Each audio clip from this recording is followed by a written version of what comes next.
그래서 항상 시작할 때는 이렇게 20분, 길게 되면 이렇게 한 30분 정도까지 전 시간 걸 복습을 할 건데 괜찮으세요?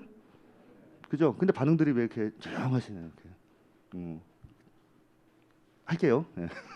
너무 조용하신데? 자, 이제 오늘 소멸 이런 식으로 성립된 납세 의무가 이런 행위를 하게 되면 금액이 확정되었어요.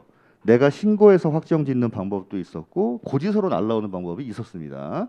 자, 그 다음에 뭘 하면 이제 더 이상 세금을 내야 할 의무가 없어지냐라고 하는 거예요. 자, 제일 많은 거는 납부죠, 뭐. 납부. 돈 내면 없어져요. 자, 두 번째는 충당이라고 말을 하는데 충당이 뭐냐면 나는 원래 양도소득세를 낼 금액이 있었는데 내가 세무서로부터 부가가치세를 사실은 환급받을 금액이 있었던 거예요. 자, 그럼 두 개를 뭐 하겠어요? 서로 퉁치는 겁니다. 퉁치는 거예요. 그게 충당이라고 말을 해요. 그렇죠? 퉁치는 거예요. 자, 그 다음에 야 미안하다. 고지의 취소, 부가의 취소, 부가의 취소. 뭔가 잘못됐어요. 취소가 되는 경우입니다. 그렇죠? 요 세 가지도 어렵지 않죠? 예? 예, 시험 문제 안 나와요. 그래서 너무 쉬워 이거는. 이걸 모르는 사람이 어디 있어요? 없는데 자 이제 지금부터 설명드릴 요 두 가지가 조금 어려울 수가 있을 겁니다. 요거는 비단 세법에만 나오는 게 아니라 민법에도 아마 나올 거예요. 이게 그렇죠? 자 이름하여 세금을 부과할 수 있는 제척 기간이라고 말을 해요. 제척 기간이에요. 이게 만료가 된 경우예요. 제척 기간이 만료. 자, 두 번째는 뭐냐면 요거하고 이름이 비슷하긴 한데 자, 세금을 징수할 수 있는 소멸시효라고 말을 합니다. 네, 소멸시효. 자, 이게 완성된 경우예요. 자, 이름이 좀 어렵죠? 제척 기간의 만료, 소멸시효의 완성이에요. 자, 어쨌든 이게 둘 다 보면은 무슨 기간이라고 하는 거죠. 몇 년 지나면 세금 낼 의무가 없어진다는 거예요. 결국은. 아, 좋죠. 좋은 거 아닙니까? 그죠? 근데 이게 만료가 되고 소멸시효가 완성되도록 과세관청에서 두느냐? 안 둡니다. 문제는. 아주 옛날에 전산화가 되기 전에는 사실은 이런 경우가 종종 있었을 거예요. 근데 지금 같은 경우에는 그렇진 않아요. 자, 먼저 위에 걸 볼게요. 부과하고의 징수하고의 차이점은 이제 요 두 가지를 좀 구분해서 좀 보시면 됩니다. 자, 예를 들어서 오늘 만약에 11월 어디였을까? 11월 오늘 며칠이죠? 19일. 아이고, 많이 됐습니다. 11월 19일이에요. 19일. 11월 달 19일인데 온도가 막 20도씩 올라가고 오늘 비만 오더라도 무슨 장마처럼 오고 막 이러죠. 그죠? 아이고, 죽겠어요. 11월 19일 날 자, 부동산을 취득을 한 거예요. 자, 그러면 우리 취득세 신고는 며칠까지 한다라고 했어요? 그때 언뜻 60일 그렇죠. 자, 11월 19일이니까 자, 이때로부터 60일이면 대충 뭐 1월 한 뭐 17일이라고 하겠습니다. 이때까지 내가 신고를 해야 되는데 신고를 안 한 거예요. 자, 그러면 과세관청에서 어떻게 할까요? 이때까지 신고하라고 했는데 신고 안 했네? 지금 저기 배운 게 뭐예요? 가산세. 신고 안 하고 납부 안 하면 뭡니까? 가산세까지 계산을 해서 고지서로 보내주는 거예요. 이해하시죠? 근데 고지도 안 했어요. 과세관청에 놓친 거지 이게 사실은. 신고를 했어야 되는데 신고도 안 해요. 그럼 고지서까지 보내야 되는데 고지서도 안 보내요. 이 평온한 상태로 몇 년 정도 흘렸냐면 한 8년이 흘러간 겁니다. 8년. 자, 그러면 이 땅을 이 사람이 이제 그냥 가지고 있으면 괜찮은데 이 땅을 팔려고 마음먹은 거예요. 팔려고. 자, 여러분 나중에 이제 배우시겠지만 여러분 요거 취득세를 신고 안 했는데 등기를 했을까요? 등기도 안 했죠. 내가 사긴 사대 계속 쓰고 있는데 내 이름으로 등기도 안 해온 거예요. 근데 여러분 나중에 미등기 전매를 하게 되면 세율 자체도 엄청나게 높고요. 취득세 때 가산세도 많이 물어요. 그러다 보니까 뒤늦게 이제 등기를 하려고 한 겁니다. 쫄래쫄래 찾아가요. 저 옛날에 제가 8년 전에 이거 산 건데 아직 취득세 신고도 안 하고 등기도 안 했는데 지금 팔려고 하니까 이제라도 등기를 할게요라고 하는 거예요. 과세관청에서 깜놀한 거죠. 야, 김주사 일로 와봐. 이거 왜 등기 안 돼 있지? 그때 고지했어 안 했어? 막 난리가 난 거예요. 자, 근데도 일정한 기간이 지나면 뭡니까? 더 이상 세금을 뭐 할 수가 없다. 부과할 수가 없다는 거예요.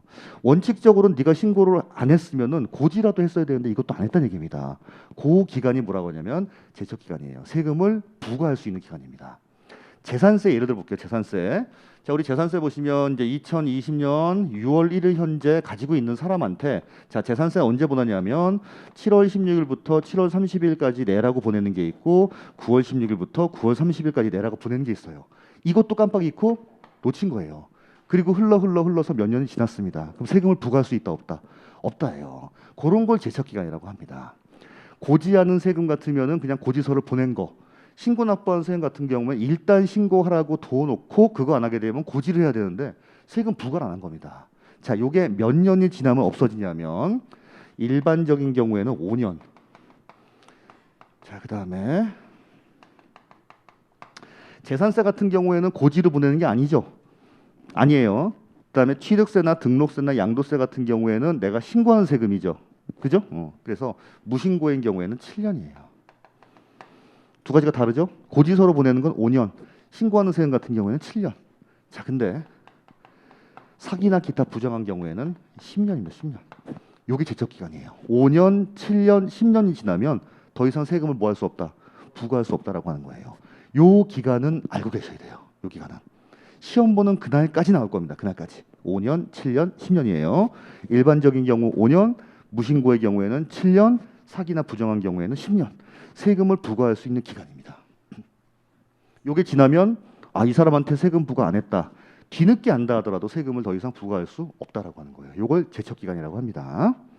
자, 그런데 이걸 사실은 세금을 부과하려고 하면은 이 사람이 지금 세금을 만약에 누락했다라고 하는 걸 다 조사를 해다가 그럴 수 있는 이제 기간을 준 거 아니에요. 근데 문제는 상속세라든지 증여세 같은 경우에는 이 사람의 재산이라든가 상속이라든가 증여 행위를 캐치하기가 너무 힘든 거예요, 이게.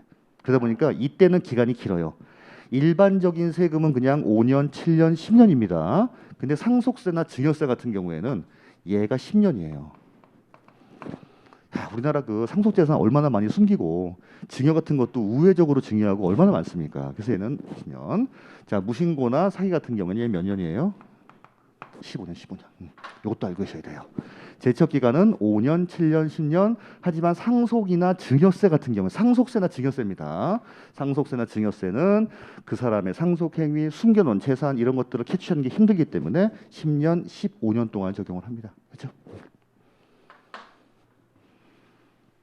이 기간이 지나면 없어진다는 거예요. 근데 기본 과정에 가시면 요거 외에 두 가지 정도를 더 설명을 드릴 겁니다.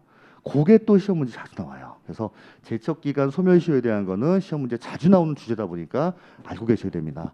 얘네들은요 안 나와요. 얘들 안 나와요. 너무 쉬워요. 그렇죠? 됐죠? 자, 소멸시효는 얘는 5년입니다. 자, 근데 요 차이는 뭐냐면 아까 여러분 재산세 예를 들어 볼게요. 재산세. 자, 2020년도 6월 1일 현재 가지고 있는 사람한테 고지서를 보낸다라고 했어요. 7월 31일까지 내라, 9월 30일까지 내라라고 하는 겁니다. 근데 자, 첫 번째는 아예 고지를 안 한 거예요. 자, 이런 경우에는 뭐 세금을 부과하는 거죠. 자, 다시 2020년 6월 1일 현재 가지고 있는 사람한테 7월 말까지 내세요, 9월 말까지 내세요. 고지서로 보내요. 뭐를? 재산세를. 이해하시죠? 근데 이때 아예 고지서를 안 보낸 거예요. 안 보냈습니다. 그럼 세금을 부과를 안 한 거죠. 부과 안 한 거 아닙니까? 그 채로 5년이 흘러가게 되면은 아니란 얘기예요. 이거는. 그렇죠? 여기 제척 기간이에요. 두 번째 뭐냐면 일단 고지했어요. 이 차이점이에요. 근데 이걸 안 내네? 그럼 그 다음에 뭐예요? 세금을 일단 부과한 거 아닙니까? 그러면 세금 안 냈다. 그러면은 독촉도 하고 그 다음에 독촉했고 안내문 보내고 아무것도 안 해요. 그럼 뭡니까? 재산을 조회를 해서 그죠? 압류하죠. 압류도 하고 공매에 붙이고 이걸 뭐라고 하냐면 징수행위라고 해요. 근데 아무런 징수행위를 안 한 겁니다. 둘 간의 차이점은 하나는 부과 자체를 안 한 거고 하나는 일단 부과를 한 거예요. 그러면 부과한 순간 납세자 입장에서는 아, 내가 재산세를 내야 할 의무를 가지고 있는 겁니다. 근데 그걸 안 내네? 그러면 징수를 위한 노력을 해야 되는데 아무런 노력을 안 한 거예요. 그게 뭐라고 하냐면 소멸시효. 그거를 5년 동안 가만히 안 하고 있으면 그땐 없어진다는 얘기예요. 자, 그러면 예를 들어서 일단 고지서 자, 이거 9월 말까지 내라고 고지서 날라왔어요. 근데 안 냈습니다. 그 안 낸 채로 한 4년 하고 10개월이 흘렀어요. 그럼 조금 이제 공부를 하신 분들은 기대를 하기 시작합니다. 아, 두 달만 지나면 더 이상 이제 이사급에 대해서 안 내도 되겠구나. 자, 근데 이때 기가 막히게 독촉장이 날라와요. 진짜 이때 날라와요. 정말 4년 10개월, 4년 11개월 되면 왜? 전산으로 자동으로 떠요. 그동안 안 하고 있다가 소멸시효가 이때 완성이 되니까 이때 뭔가 하나 하세요. 근데 독촉장을 딱 보냈습니다. 자, 그러면 지나간 소멸시효는 나가리. 자, 앞으로 새로면 앞으로 5년 시작이에요.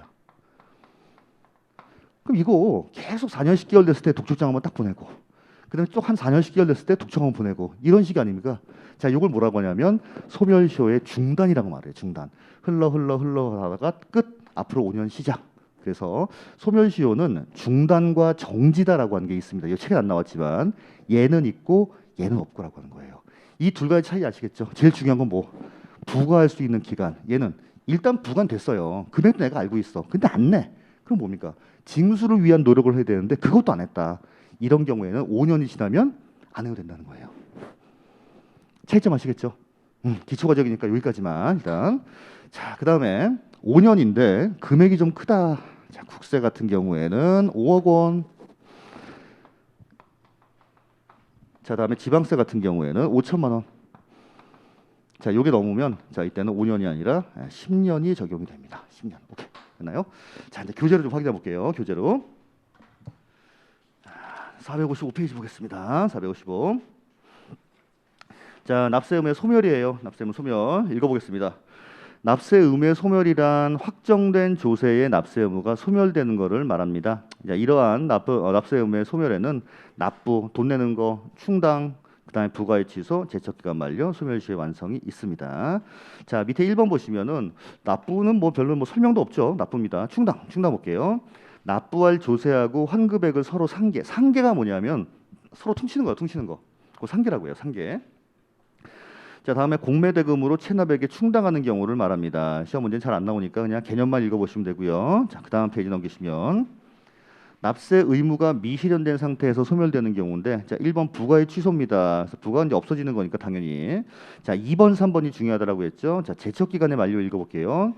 부과의 제척기간이란 성립된 납세 의무에 대해 세금을 부과할 수 있는 권리가 존속하는 기간을 말합니다. 자, 보시는 바와 같이 부동산을 취득을 한 사람이에요.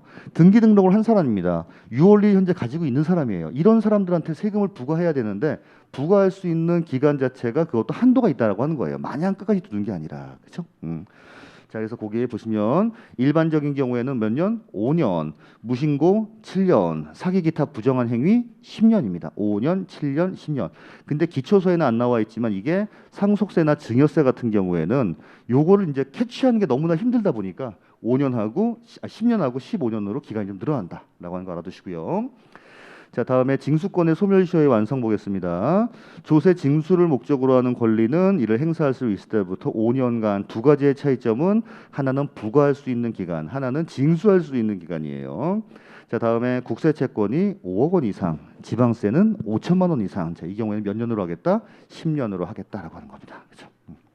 그래서 소멸에는 이 두 가지가 참 많이 나오는 편입니다. 그래서 알고 계셔야 돼요. 5년, 7년. 옛날에는 근데 사실은 되게 간단한 문제 같으면 요게 이제 그 연수를 물어보는 문제가 참 많이 나왔었는데 뭐 이런 문제 나올 수도 있지만은 요즘은 조금 뭐 여러 가지로 복합해서 나오기도 해요. 근데 당연히 알고 있어야 됩니다. 소멸시효는 5년, 10년, 얘는 5년, 7년, 10년, 10년, 15년. 이런 식으로 이제 숫자라든가 이런 게 나오는 게 세법에서는 굉장히 많을 거예요. 그렇죠? 됐나요? 자, 힘들어하시는 거 같네요. 자, 조금 일찍 쉬겠습니다. 10분 정도 쉬었다가 그다음에 취득세 들어가도록 할게요.